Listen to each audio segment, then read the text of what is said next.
Now, for a long time now, I've been saying that I firmly believe Alina Haba is one of the worst attorneys in the United States of America today.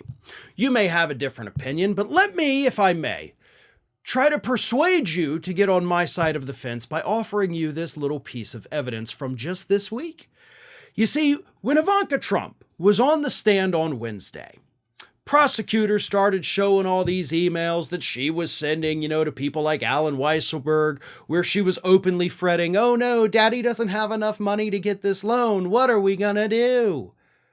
And I mean, honest to God, though, with evidence like that, I don't know how she got herself dismissed from the trial. Like, she was involved in all of it. Like, that much is pretty obvious from the evidence.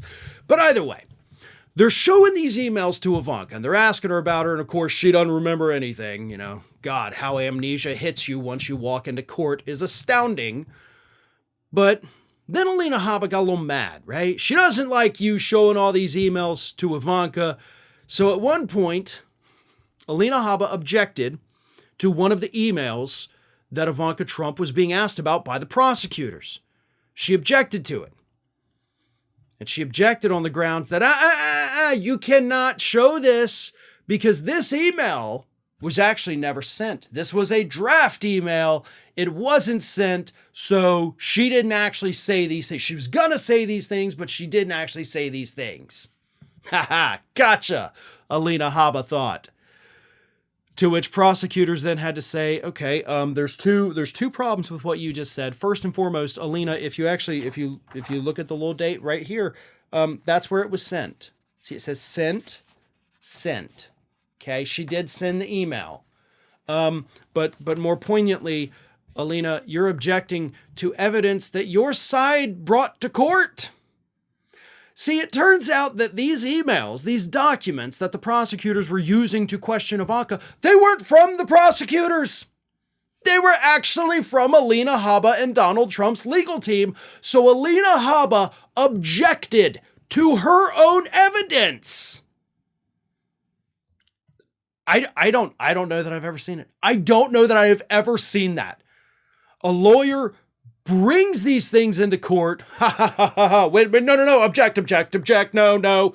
That doesn't happen. That happens in bad movies where you're trying to show, hey, this is what a really stupid lawyer would look like.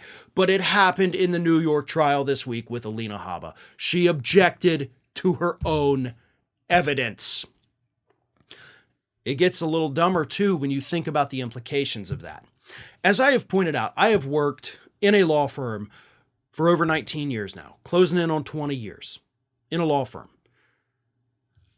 I have never, out of all the trials they've done, and this is a law firm, by the way, that has handled the biggest trials in the country. Think of any, they did the tobacco cases, for God's sakes, the asbestos cases, the PFAS, right? The C8, all of that, the BP oil spill. The law firm I work at did all of that. And every time they've got a case, do you know what they do?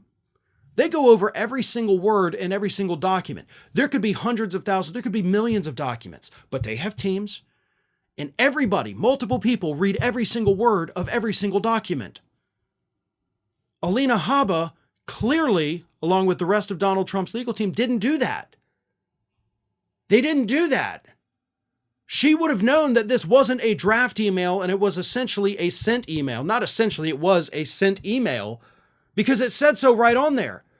So they're sloppy with the evidence, with their own evidence. And that's why she had to object to it, because she didn't know what was in her own documents. When I tell you that I have never seen a lawyer do this, trust me, this is coming from experience, folks.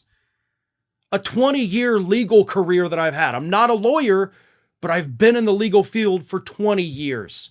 And I have never seen anything that comes close to this kind of just ridiculously stupid and embarrassing behavior. And yet every week, sometimes multiple times per week, Alina Haba comes out there and blows my mind by doing something even dumber than she somehow did the day before.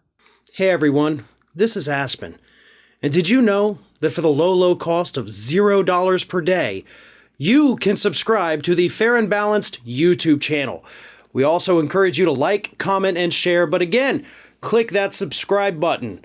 and help Aspen, oh, not be so grumpy.